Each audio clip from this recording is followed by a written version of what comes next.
dentro da nossa vida. Deus é o Deus que de uma forma particular abençoa e nos ensina como nós devemos fazer e viver numa geração tão afastada do Senhor como nós vivemos. Salmo de número 56 diz assim: Tem misericórdia de mim, ó Deus, porque o homem procura ferir-me e me oprime pelejando todo dia. Os que me espreitam continuamente querem ferir-me, e são muitos os que atrevidamente me combatem. Em me vindo o temor, hei de confiar em ti.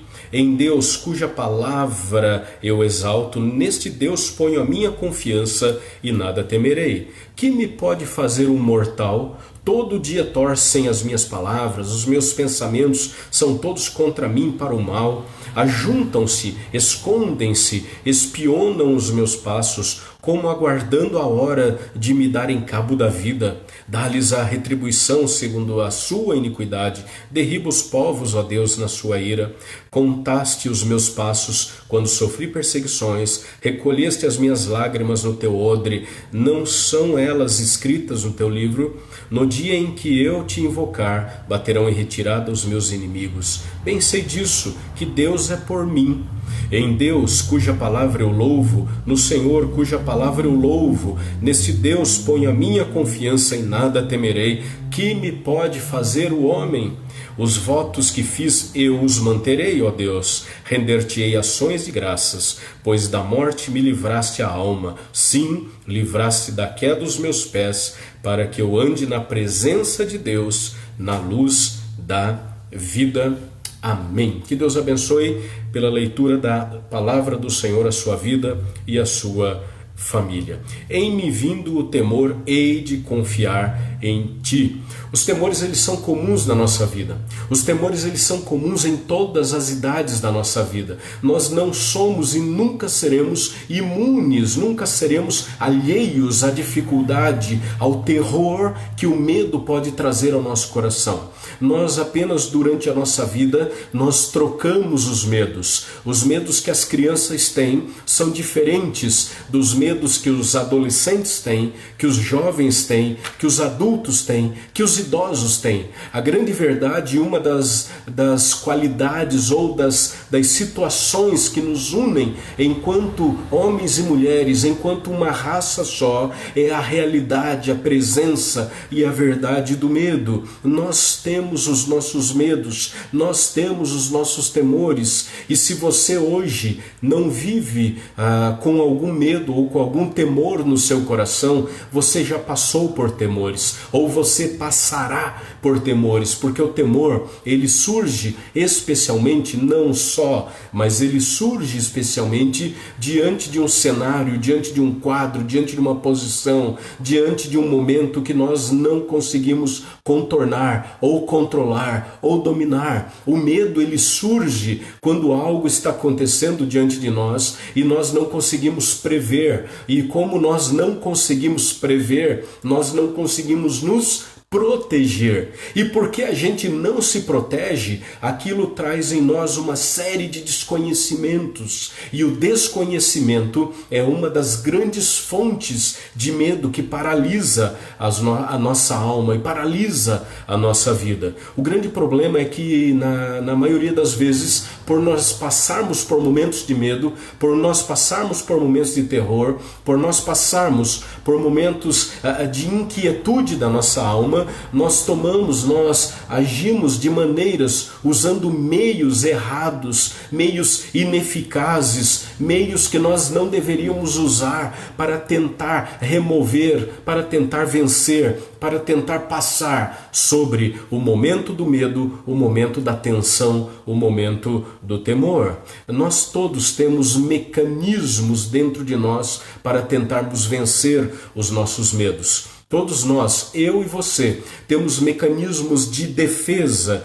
que nós acionamos sempre que nós vemos, sempre que nós presenciamos, sempre que nós sentimos algum tipo de ameaça. E nós somos ameaçados dia após dia. Nunca os muros foram tão altos nas nossas casas. Nunca a humanidade gastou tanto dinheiro em segurança privada, particular. Nunca as pessoas elas tiveram tanto medo umas das outras. Nunca, em tempo nenhum da humanidade, as pessoas foram tão reclusas, tão escondidas, tão propositalmente afastadas das outras.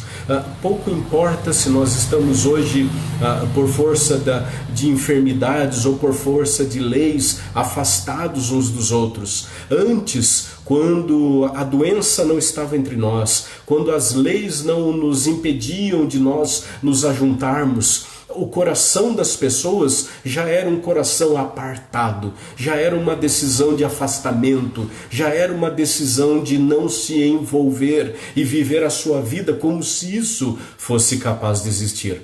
A grande pergunta que nós fazemos ao nosso coração, particularmente ao nosso coração, é: depois que toda essa situação, depois que toda essa problemática se resolver, nós manteremos no nosso coração o firme pensamento e a forte decisão de mantermos a nossa vida em unidade e união um com o outro, ou nós simplesmente voltaremos à velha prática de cada um não se importar com o outro?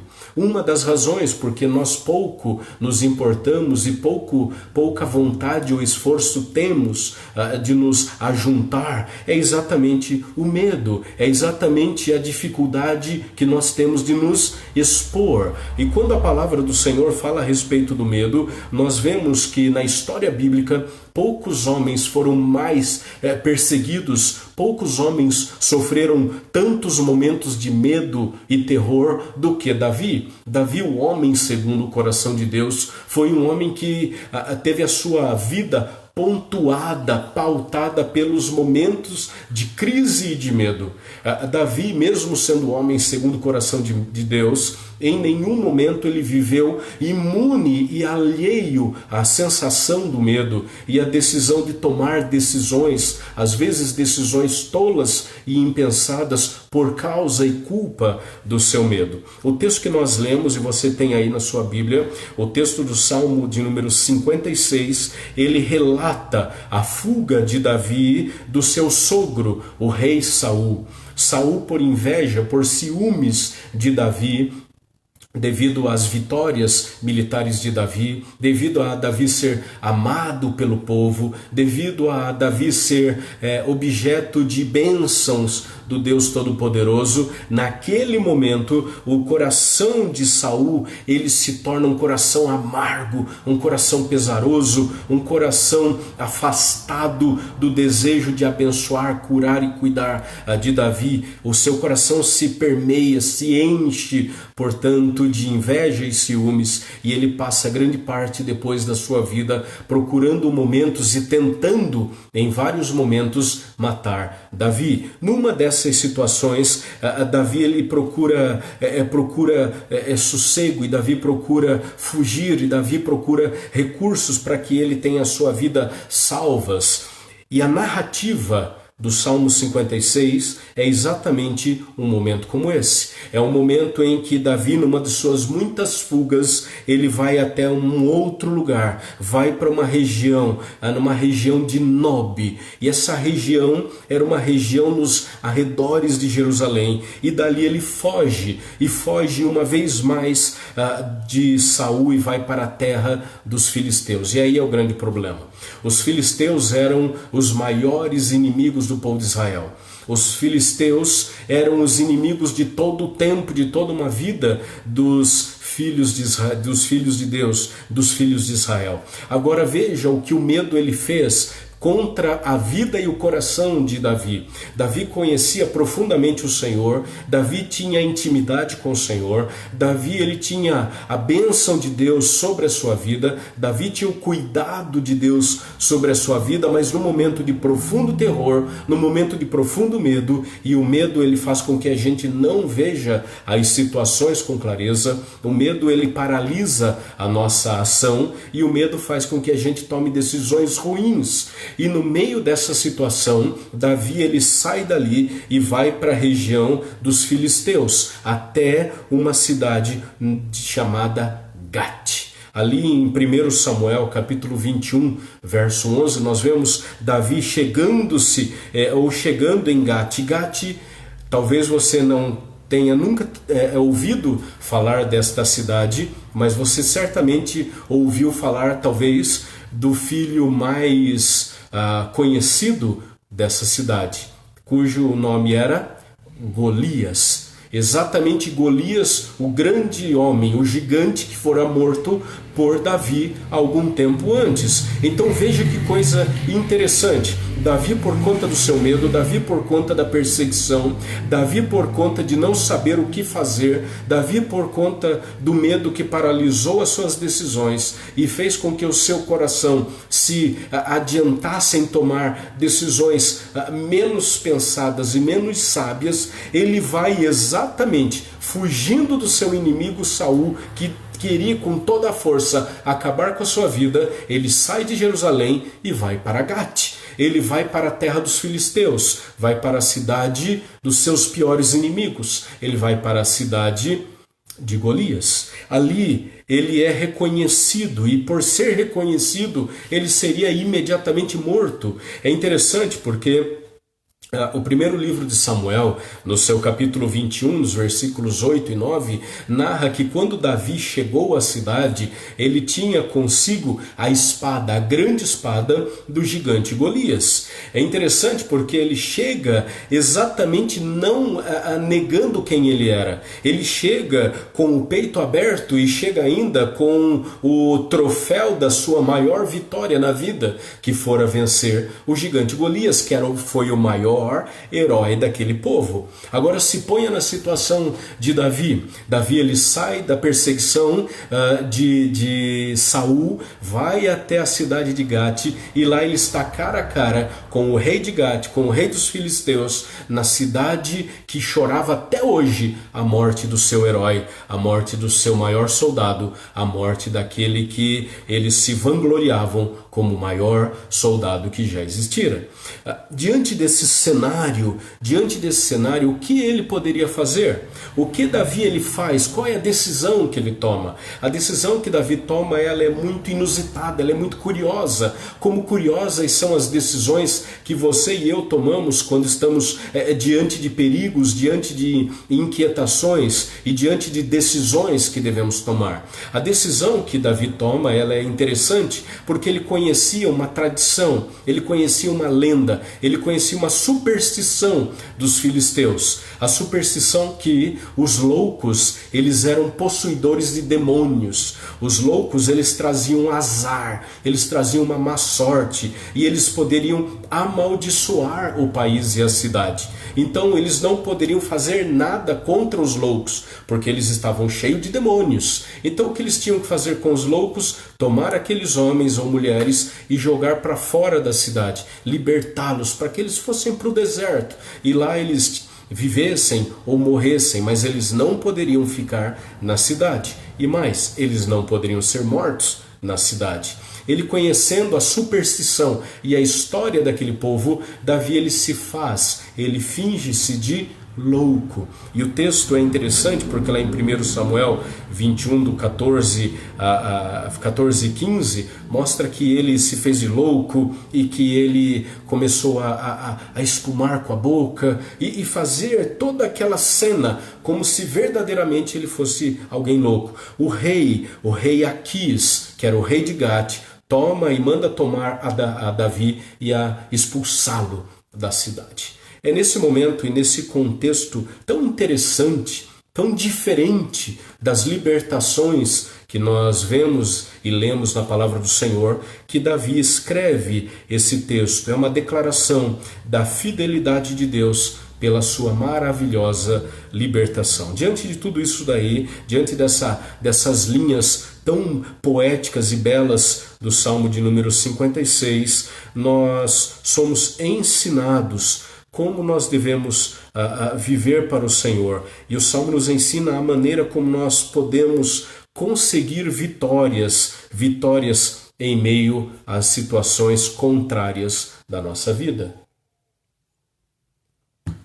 Como nós podemos então encontrar vitória em meio aos riscos, problemas e crises da minha vida e da sua vida? A primeira verdade que nós ensinamos ou que nós aprendemos, a primeira lição que a palavra traz ao nosso coração é que Davi ele encontrou em meio a todo o seu problema, em meio a toda a sua tribulação, ele encontrou respostas para o seu medo. Em meio ao problema, em meio à tribulação, não antes, não depois, no meio, no centro da crise do problema, Deus ele proveu a Davi a cura, a resposta para o seu medo. E o verso de número 3 diz assim: em me vindo o temor, hei de confiar em ti. Em me vindo o temor, hei de confiar em ti. Todos nós temos os nossos medos, todos nós temos as nossas crises, todos nós temos os nossos momentos de fragilidade diante daquilo que nós não conhecemos, daquilo que nos aflige, daquilo que nós presenciamos e percebemos que trará terror, que trará problemas ao nosso coração. O medo faz parte da nossa vida e o medo faz com que a gente pare e tente refletir como é que nós podemos sair dele também. Mas é interessante que diante disso nós sabemos que não é nenhum pecado você passar por momentos de medo, você ter medo diante de uma situação desconhecida, você ter medo diante de uma decisão, de uma grande decisão que você tem que tomar e vai tomar. Não é um pecado que você está incorrendo. Você não peca por passar por momentos de medo. O medo ele nasce da nossa falta de entendimento do que está acontecendo e a nossa falta de conhecimento do futuro. Nós não dominamos o futuro, nós não conhecemos o futuro. A crise que o mundo está vivendo hoje é uma das muitas provas na nossa história que nós não prevemos o futuro, que nós não governamos o futuro e que nós não temos respostas para as coisas que acontecem hoje, aqui e agora, na minha vida e na sua vida. Por isso, em meio à tribulação, a tribulação faz com que a gente deposite o nosso medo nas mãos daquele único e suficiente Deus, que é reto, justo e perfeito, que pode responder ao clamor da nossa alma e dar direção ao nosso coração. Como crentes em Jesus Cristo, nós temos medo. Como crentes e dependentes do Senhor, nós temos medo. Como crentes e dependentes do Deus que é o Todo-Poderoso, nós vivemos momentos de medo. Todos os homens e mulheres do Novo e do Antigo Testamento passaram pelas suas situações perigosas, pelas suas calamidades, por momentos que eles não entendiam, e por isso que eles viveram e presenciaram, eles passaram pela crise e pelo medo. Porém, em me vindo o temor, eu hei de confiar em ti. Quando o medo bater à porta da minha vida, eu vou confiar no Senhor. Eu não vou depositar a minha vida no medo. Eu não tenho como evitar aquilo que acontece na minha vida, mas eu tenho como controlar a minha reação.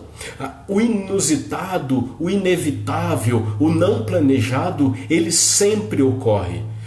O acidental, ele sempre ocorre. O grande problema não é o acidental. O grande problema não é a situação não prevista. O grande problema é quando nós mergulhamos numa vida de medo e de terror.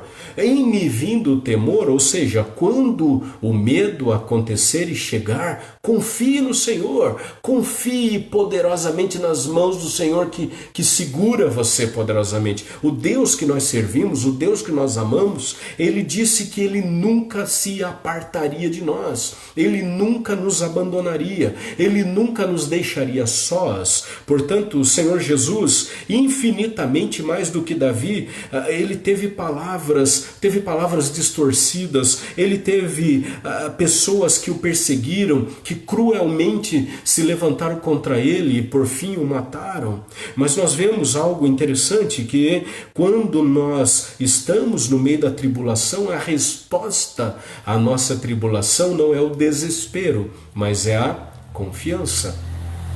Desespero é quando nós não temos mais esperança. Esperança no Senhor é a certeza que Ele fará em nós tudo aquilo que Ele disse que fará. No entanto, Davi, de uma forma maravilhosa, ele encontrou em Deus as condições para enfrentar os seus medos, quando ele estava frente a tudo aquilo. E o verso 3 diz: eu hei de confiar em ti. É uma palavra de decisão. Não é uma hipótese, não é uma suposição, não é um pensamento, não é uma tentativa, mas é uma decisão, é uma certeza, é uma promessa, é uma declaração, é uma posição firme e inabalável. Eu vou confiar em ti, eu vou me declarar a ti. Assim como crentes no Senhor, nós encontramos em Jesus a ajuda suficiente para vencermos e passarmos por sobre os nossos problemas. É claro, os nossos problemas eles são grandes, os nossos problemas, a nossa força e dependendo da nossa visão, são intransponíveis, são como montes muito maiores, poderosos e altos que nós, mas nós não confiamos nos montes. Nós, ao olharmos para eles, nós perguntamos: e aí? Quem poderá de uma forma maravilhosa defender, abençoar e cuidar da nossa vida? O Senhor que fez os montes. Por isso, essa certeza absoluta, poderosa, libertadora da nossa alma é o que Davi, em primeiro lugar, encontra. Ele encontra no meio da tribulação a resposta para o seu medo. Ele encontra diante de si, diante da sua vida e diante das suas necessidades, a resposta que ele busca. Mas em segundo lugar, nós temos aí no verso de número 8, veja comigo, verso de número 8 do Salmo 56. Contaste os meus passos quando sofri perseguições, recolheste as minhas lágrimas no teu odre. Sabe o que nós vemos e aprendemos com Davi e devemos aplicar na nossa vida em segundo lugar? É que Davi ele encontrou em meio ao isolamento, Davi encontrou em meio à solidão, Davi encontrou em meio à problemática da sua vida, Davi encontrou em meio à falta de solução para o seu problema, o auxílio e a resposta para a sua tristeza. No meio do isolamento da sua vida, no meio da crise da sua vida, ele encontrou a resposta para a sua tristeza. O versículo de número 8, ele diz assim: contaste os meus passos quando sofri perseguições. Enquanto, não é depois. Deus não é o Deus do depois. Deus é o Deus do enquanto. Deus ele se importa com a tua vida enquanto você chora. Deus se importa com a sua vida enquanto você não sabe o que fazer. Deus se importa com a sua vida enquanto você se sente isolado, se sente em exílio, se sente até abandonado. É enquanto a coisa está acontecendo, Deus se mostra presente. Porque alguém se mostra presente não é no depois. E da mesma forma como você não se apresenta depois da crise àquele que sofre, Deus também não se apresenta depois que tudo se solucionou. Então nós encontramos em meio, diante, enquanto a situação está ocorrendo, em meio ao exílio, ao isolamento, à perseguição, a resposta para a sua tristeza. Quando a gente lê as Escrituras, nós vemos também que não é nenhum pecado o fato de, como crentes em Jesus, passarmos por momentos de tristeza. Da mesma forma como não é pecado nós passarmos por momento de medo, também não é pecado nós passarmos por momentos de tristeza. A tristeza ela é profundamente presente na nossa vida. Nós estamos tristes no dia de hoje porque pessoas sofrem, porque pessoas gemem, porque pessoas estão sem notícias, porque pessoas estão sem incerteza quanto ao amanhã, quanto ao pão de cada dia, quanto aquilo que poderá libertar. As pessoas elas sofrem e a resposta de Deus em meio à tristeza é a nossa alegria, a alegria do Senhor que é a nossa força. Em meio a situações, Deus nos ensina que os homens e mulheres de Deus, inclusive Jesus, passaram por momentos de tristeza. Passaram por momentos em que a sua alma se sentiu pequena e esmagada diante do volume da crise, do problema e da indefinição e do relacionamento com as pessoas, diante do incerto ou diante das respostas, resposta amarga, resposta dolorosa, resposta.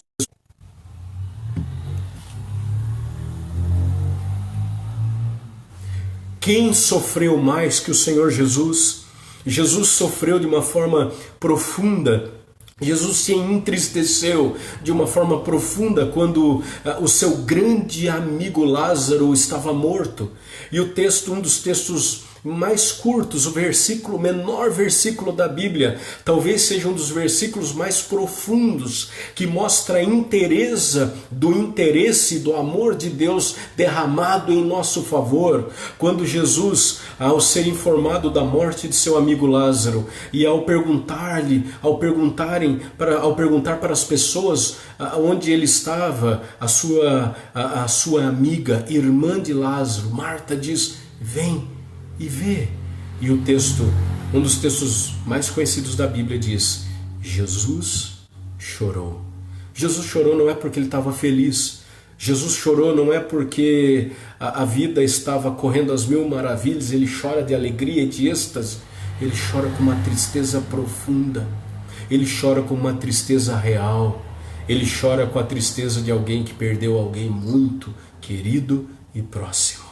Mas Jesus, ele chora diante do túmulo do seu amigo Lázaro. Jesus, ele se entristece pela sua morte iminente, pela sua morte que se avizinhava, que se aproximava. Os discípulos de Jesus também se entristeceram quando souberam que o seu mestre, o seu Senhor, o seu Salvador Jesus estava morto. Lá no Evangelho de Lucas, capítulo 22, verso de número 45, nos informa isso, que o sentimento de tristeza se apoderou e dominou o coração dos discípulos de Jesus. Homens e mulheres que caminhavam com o Senhor, homens e mulheres que sabiam quem Jesus era, homens e mulheres que sabiam da grandeza e da glória que era pertencer e viver com o Senhor. Então Davi, ele descobre grandes bênçãos, pelo menos duas grandes bênçãos no meio do isolamento, no meio do exílio, no meio daquela situação. Deus traz resposta para a sua tristeza. Primeiro, se demonstrando um companheiro presente. Pelo menos esses dois ensinos nós vemos quando Davi estava no meio do isolamento. Davi, ele vê em Deus um companheiro constante. Verso 8: contaste os meus passos quando sofri perseguição. Ele demonstra que tinha uma consciência que Deus estava acompanhando Davi na sua jornada, que Davi não era um peregrino isolado, que Davi não era um peregrino abandonado, que Davi não era um peregrino vivendo num isolamento interminável, sem fim, que nem Deus se importava com ele, ou não sabia da sua dor, da sua tristeza, da sua amargura, da dureza da sua vida, da rudeza daquilo que estava acontecendo contra ele. Deus sabia e Deus interveio. Por isso, o verso 8 diz que Davi, ele encontra a bênção de saber, de entender, de ver, de sentir, de experimentar esse companheiro presente que é o Senhor. Mas ele vê também, ele aprende também no final do verso de número 8: e recolheste as minhas lágrimas no teu odre. Ele vê Deus não só um companheiro presente, mas vê Deus um amigo fiel, um amigo presente em toda e qualquer situação. Nas piores horas, Deus estava com ele, recolhendo as suas lágrimas, recolhendo o seu sofrimento, recolhendo a sua dor e fazendo com que ele abandonasse, tirasse, se despisse daquela sensação de terror, de tristeza e de morte, de decepção e solidão, e naquele momento fosse inundado, preenchido, encharcado pela graça, pela glória, pela alegria, no meio do isolamento, que Deus é o Deus que é presente e que Deus é o amigo fiel. Ele recolhe as suas lágrimas. Só um amigo fiel assim procede.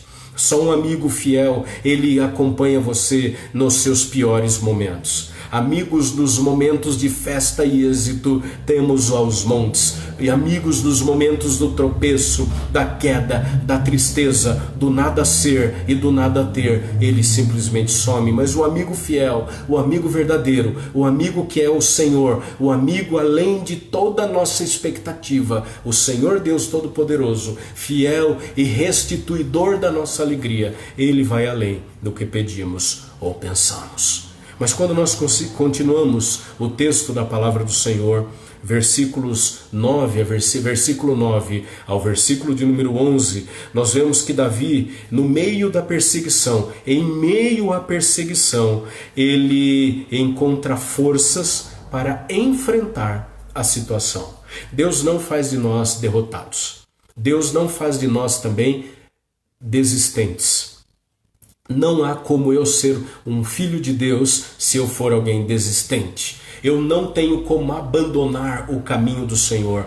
Eu não sou digno do Senhor, da sua bênção, do seu cuidado, da sua amizade, do seu companheirismo, das minhas lágrimas e tristezas serem enxugadas, da minha vida ter uma nova forma de viver, se o Senhor não for aquele em quem eu deposito toda a minha vida, toda a minha expectativa, todos os meus planos, tudo aquilo que é importante para mim, e enfrento toda a situação, não porque eu tenho todas as saídas, mas porque o Senhor sabe, com sabedoria e vitória, abençoa a nossa vida e conduz-nos sempre em triunfo. A palavra do Senhor, Paulo nos diz que em Jesus, que no Senhor, nós não somos vencedores. Em Jesus, nós somos mais que vencedores, muito mais que vencedores, por uma razão muito simples. O vencedor, ele vai para uma luta, ele vai para um embate, ele vai para um combate, podendo ganhar ou podendo perder. Nós somos mais que vencedores porque nós já entramos numa luta vitoriosos.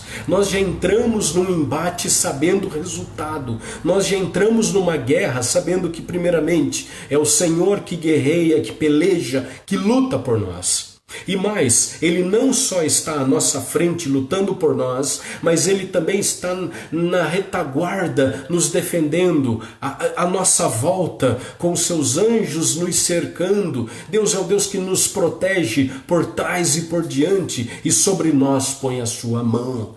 Por isso, quando nós confiamos no Senhor, nós entramos em meio à perseguição, ao exílio, e isso faz com que nós possamos enfrentar a situação, não porque nós entendemos, não porque a nossa estratégia é boa, mas é porque o Senhor cuida de mim. Versículo 9 a 11 diz assim: no dia em que te invocar, baterão em retirada os meus inimigos. Bem sei isso, que Deus é por mim.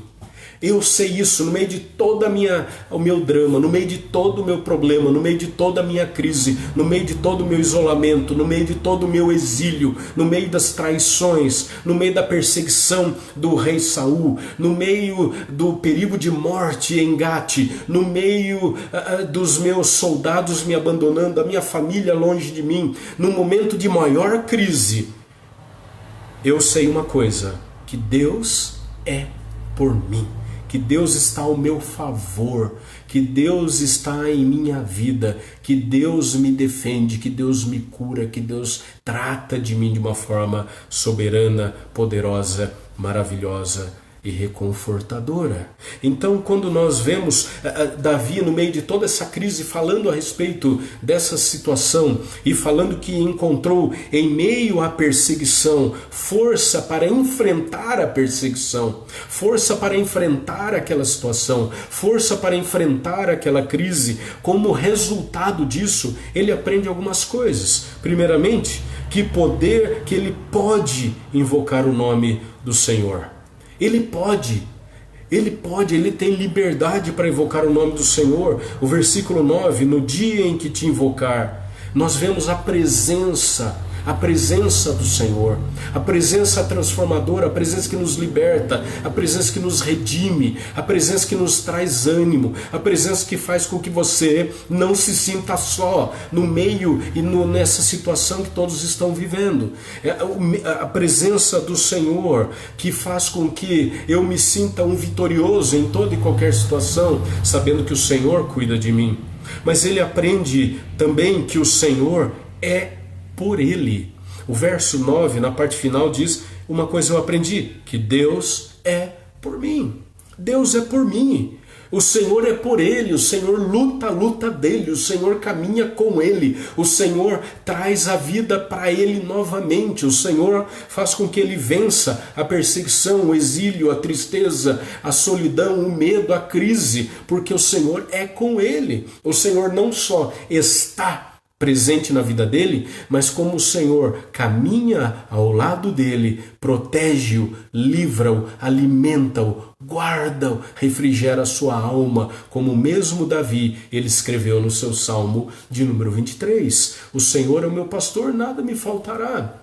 Eu sei que não vai me faltar perseguições, eu sei que não vai me faltar crise, eu sei que não vai me faltar momentos de enfermidade, eu sei que não vai me faltar momentos em que o dinheiro vai ser muito, muito apertado e curto, eu sei que não vai me faltar momentos de tristeza, de medo, de incerteza, mas da mesma forma, como nada disso vai me faltar, também em nenhum momento vai me faltar a presença real do bom pastor que é o Senhor, que nos protege, que sara nossas feridas, que nos alimenta, que nos tira dessa posição e nos leva às águas de descanso, refrigerando, alimentando a nossa vida e trazendo paz para o nosso coração. Ele aprende também que o homem não tem nenhum poder. Veja o verso 11. Que me pode fazer o homem? O que me pode fazer o homem? Paulo, muito lá na frente, em 1 Coríntios, diz: se eu for morto, e daí? Porque quer vivamos, quer morramos, somos do Senhor, nós estamos sempre no lucro. Então, muito tempo atrás, Davi já havia entendido isso, que o homem não tem nenhum poder. Nada do que o homem faz é expressão de poder. O homem pode matar o outro? Que poder isso tem? Jesus, ele disse a respeito disso o seguinte: guardem o seu coração, tenham medo daquele que pode matar não só o corpo, mas a alma. Daquele que realmente tem poder sobre nós, que governa a nossa vida, que cuida da nossa vida, que projeta a nossa vida, que faz a nossa vida ir para frente. Não tenha medo das pessoas, não tenha medo das situações, não tenha medo dos desafios, não tenha medo da crise, não tenha medo da morte, porque a morte para nós não é um salto no escuro, mas é um salto na entrada da terra eterna, na presença gloriosa e bendita do Senhor nosso Salvador. É como o Apocalipse, lá na frente ele narra, ainda que com letras e com uma maneira muito limitada por conta da limitação da sabedoria humana, mas se você ler o que o Senhor tem prometido àqueles que o amam, o que poderá fazer o homem contra nós?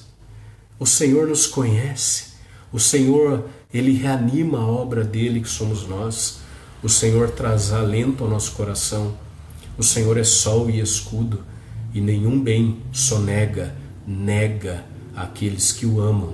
Por isso, entrega o teu caminho ao Senhor, confie nele, e o mais ele fará. Eu posso invocar o nome do Senhor. O Senhor é por mim. O Senhor não permite que o homem ele faça comigo ou em mim, além do que ele permitir.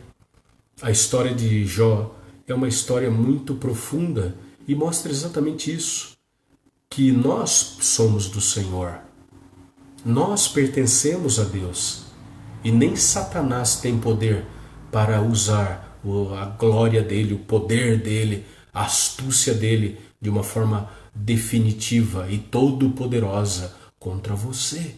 O Senhor cuida de você, o Senhor ama você, o Senhor prospera a sua vida, mesmo no meio do deserto. Enfrentamos qualquer situação, temos respostas para a nossa tristeza e respostas para o nosso medo. Em vindo o medo, em vindo o temor, e eles são muitos, o que eu farei? Eu confiarei no Senhor. Porque Deus nunca mentiu para você, Deus nunca abandonou você, e Ele não vai fazer isso agora. Que Deus dê a você graça e glória, força e poder em nome de Jesus, para vencer todo e qualquer medo. E que você seja assim, dia após dia, você e a sua família, mais e mais vitoriosos, para a honra e glória no Senhor. Confie nele, entregue-se ao Senhor e deixe que Ele seja Deus e assista Deus agir de uma forma graciosa e poderosa na sua vida. O que falta para mim, muitas vezes, e eu creio que falta para você também, é simplesmente confiarmos no Senhor, descansarmos a nossa alma nas mãos desse Senhor e assistirmos Deus ser Deus. Entregue-se, confie e deixe Deus ser Deus da sua vida e da sua história. Vamos orar? Pai glorioso e amado Senhor, nós te agradecemos pela tua palavra, nós te agradecemos pelo teu cuidado. Mais uma vez colocamos, Deus, todos aqueles que nesta hora trabalham, seja qual for as suas funções, mas que eles sejam abençoados e protegidos por ti. Abençoe os nossos jovens, pelo dia do jovem presbiteriano, que eles e suas famílias sejam tocados e protegidos por ti. Abençoe o coração, a mente e as decisões dos jovens, que eles tenham toda a dependência de ti. E as nossas famílias, Pai, mais uma vez, desde o mais novo ao mais velho, mas que todos possamos depender só do Senhor. Sim, Pai, nós temos muitos momentos de angústias, de medo e de incerteza, mas nós podemos confiar e devemos confiar só em Ti, porque em me vindo o temor, eu confiarei em Ti. Quando o medo bater a porta da minha alma, eu direi, eu confio no Senhor. Pai, nós queremos confiar em Ti completamente.